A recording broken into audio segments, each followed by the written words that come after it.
Hello, in this video I am going to explain common errors due to Indianism in English communication. So, what is this Indianism in English communication is nothing but our mother tongue influence in speaking in English. While speaking in English, we have one more language is our mother tongue, right? This English is our target language, second language. Our mother tongue is our first language. So, this mother tongue is our language of unconscious. As we all know, mother tongue is one's language of unconscious. So, while speaking our target language, that means English, learning language, that mother tongue's influence will be there. So, how we are speaking English, how we are speaking this second language is nothing but so fastly we are translating it. That's it. Through the words we know in English, right? We got some idea, that ideas will arise only in our mother tongue, and as fast as possible our brain is translating it in the target language, not only in English, any target languages. If any language is not your mother tongue, if suppose we are speaking, if I am a Tamil speaker, if I am speaking in Kannada, in the sense, even if I am speaking in Kannada also, English also, anything, my ideas will arise only in Tamil, since I am a Tamil speaker, since my mother tongue is Tamil, and I am translating it while I am conveying the ideas in Kannada or in English or in Hindi or in any other language like Malayalam, Telugu, Marathi, any other languages, right? So, all these languages, while I am conveying my ideas, but the languages varies, as fast as possible my brain is translating it. That's it. So, let's see.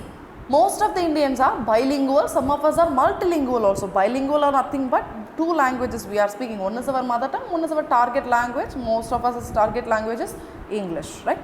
Yes. So, what is the process happening there in brain while speaking our second language and third language or fourth language is nothing but translation process. As fast as possible we are translating it. As a result, due to the brain to tongue translation is nothing but brain to tongue translation is in mother tongue the context is varies while explaining a situation. The same context, same words we cannot use in English, and so we cannot translate directly word by word translations while speaking in other language, right? But that we are doing most of the time unconsciously. Brain to tongue translation is nothing but what we are thinking, we are translating as it is in English, though in English there won't be any such context, right? See that as a result, due to the brain to tongue translation process, some uniquely Indian phrases have been brought. So, we ourselves coined some phrases that will never exist in the target language, right? See, first thing, though these phrases are technically incorrect, they have become a part of the mainstream Indian English today. Yes, we have created our own English, Indian English, right? Let's see. First, only, this usage of only, most of us are having this problem, usage of only in speaking in English, framing sentences. Many of us have a habit of ending sentences with the word only. For example, I took it from there only. Yeah, we are speaking because we are stressing the place where we have taken it. So, we are using this only. And this is actually a grammatical error. It is a direct translation from the sentence structure of the sample phrase in the Indian languages. Yes, in Indian languages, if you want to stress some place there, we are using some words to stress the place where we have taken. So, there is no context of usage of this only in English, but we are using it. So, we are translating it from our mother tongue. The next one, mention not. What is that mention not? When someone thanks us, the correct way to respond is by saying don't mention it, but we are saying mention not. It has become now like a style in English. Actually, it is wrong. Don't mention it is the right phrase, but we are calling it as mention not. However, in Indian Hindi speaking states, this phrase has mutated into mention not. This is because when one says don't mention it in Hindi, it literally translates to the equivalent English, mention not. Right? As each language has its own unique word structure while expressing the same statement. The next word, I'll go and come. What is that? I'll go and come. Instead of saying in Tamil, poittu vare, hogbittu barthini in Kannada, right? I'll go and come. Actually, there is no such phrase in English called I'll go and come. Right? Instead, we have to say like I'll just come.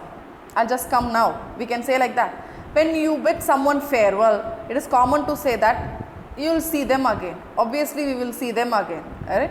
But if you are going somewhere and coming back, it is not, we should not say like I'll go and come. Speakers tend to say I'll just come back, right? I'll come just now. So these words we are mistaken and we are translating as it is from our mother tongue, and we are calling it as I'll go and come. Actually there is no such phrase in English like I'll go and come. These quickers have become an accepted part of Tanglish. It has risen from Tamil actually, Tanglish and English today, as well as other Indian languages were the same direct translation process. The next word, instead of. In we are using instead of on. For example, where the in which places and all we have to use in, such places we are using it on.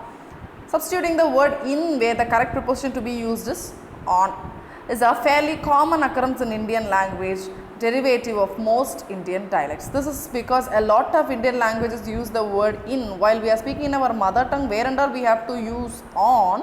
Literally we are using in our mother tongue actually.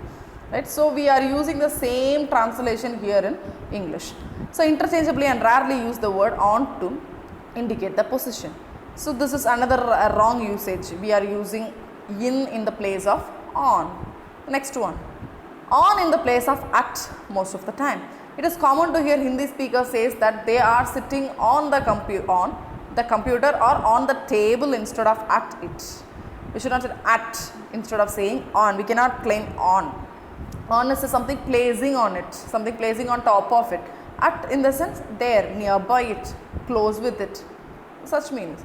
These are just a few of the interesting quickers on might notice to the Indian English. So what are those things frequently we are committing mistake? It's nothing but only we are using, mention not instead of don't mention, I'll go and come. There is no such context called I'll go and come.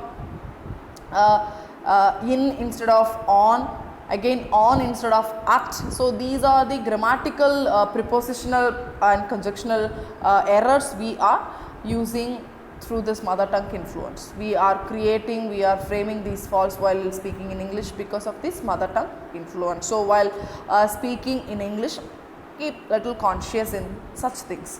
While translating, yes, we are doing translation process, but this in the English context also we have to keep in mind while translating.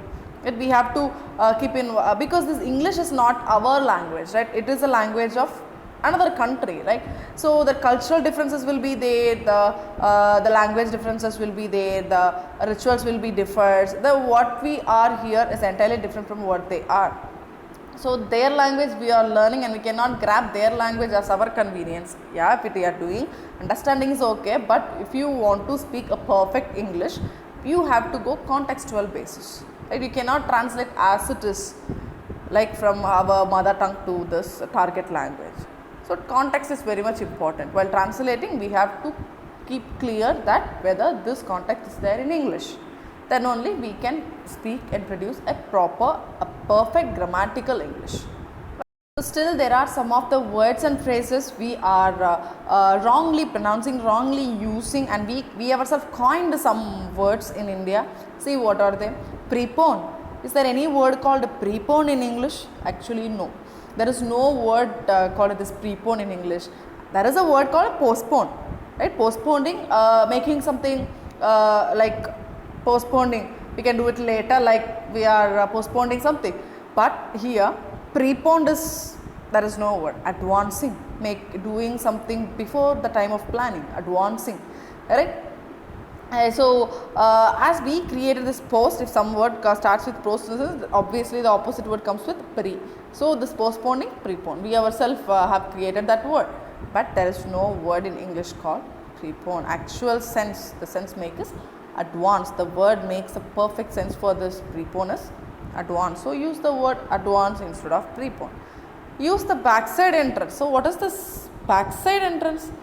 Actually yes, we all have one more entrance behind the house, backside of the house, but we should not call that as backside entrance. There is no phrase called backside entrance. Rear entrance, we should call that as rear entrance, right? Okay. Out of station. Yes, all of us are thinking this word as a perfect English. If this out of station is nothing but yes, it is a right English, but it's old English where we have only the train as the communication, rail as the communication. But now we are having more transportation, we are having more, right? Not only the train, but this out of station was the phrase only used at the time only the transportation was train. right? But now we are using so many means of vehicles. So at the time now we should not use this out of station context. We should say out of town. We can call this as out of town. This would be acceptable if we lived in an era where trains were the dominant mode of transport and out of station correctly referred to being out of Bangalore railway station, such things. But the right phrase is here out of town. Out of station alla out of town as preferred aviation friendly phrase. Please revert, the next word. What is that please revert? Reverting is nothing but going somewhere and coming back. That is what reverting. Right? Going to a formerly presented state. I was in a state formerly, I am going back to the same state. That is what reverting, revert. It's not, but we are using this please revert, this context in mailing, right? Please give me reply. But it is not a right phrase for using in, you are expecting for a reply or something. See, the word revert is incorrectly used in all official emails sent across India. Please revert at the earliest. What is this? Reply at the earliest, but what revert at the earliest? Reads on email. Kindly revert soonest, says another. I will revert back at the end of the day. Actually, this is the right correct sense. I will revert back, I will come back to the same position at the end of the day. That is the right thing. Right? Revert does not means respond, but to return to the former state. So, unless you are reverting back to the days that you were learning to speak English, please do not use it. Revert is the word, please revert is the word you have to use while you are going back to the formerly presented state. Right? At the time you have to use. You should not use the same word to make the sense for responding or replaying something. Alright. Pass out. What is it? Pass out. Pass out we are using most of the time to ask somebody what year you have passed out. Right? Actually, that is not a proper English. Passed out illa. In which year you have graduated? Which year you have graduated? The correct phrase is where you have graduated from. Where you have, instead of asking where you pass out, which year you have passed out, you can call it like this. Which year you have graduated from. Which year you have graduated. Where you have graduated from. You can ask like this. So pass out is the Indianism in English. Do the needful. One cannot do another's need. Right? It is meant to refer to doing what is necessary. So we have to use do what is necessary. Most of us are using this phrase while writing letters. Right? Kindly do the needful. Kindly do what is necessary. That is the right phrase. Time pass. Passing the time. It is colloquial English, right? Passing the time. But there is no such phrase in English. Used to refer to an activity that aids in the aimless passing of time. Time pass is one of the India's most adequately used Indianisms. What's wrong with saying I'm chilling? Actually, instead of saying time pass, I'm chilling. I'm chilling is an equivalent word like time pass. So there is no word such called time pass. Right, let's see. What are the words we have wrongly used? There are so many words we are creating in daily life by translating our mother tongue through our target language. These are one of the most mentioned and worldwide using words. Right? If we Indians are going to the land of English also, there we are using the same thing only. We are not using the same English what the native speaker speaks. We are using our translated English. Obviously, this prepone, which is the backside entrance, is out of station, please revert, pass out, do the needful, time pass. All these are in our blood, obviously. Why? Because we are doing this translation process as it is in the mother tongue, right? So try to change these words while speaking in English. That will make you to produce a proper, good, perfect English, like received pronunciation. Thank you. If you have any doubt, kindly let me know. I'll teach you. Bye-bye.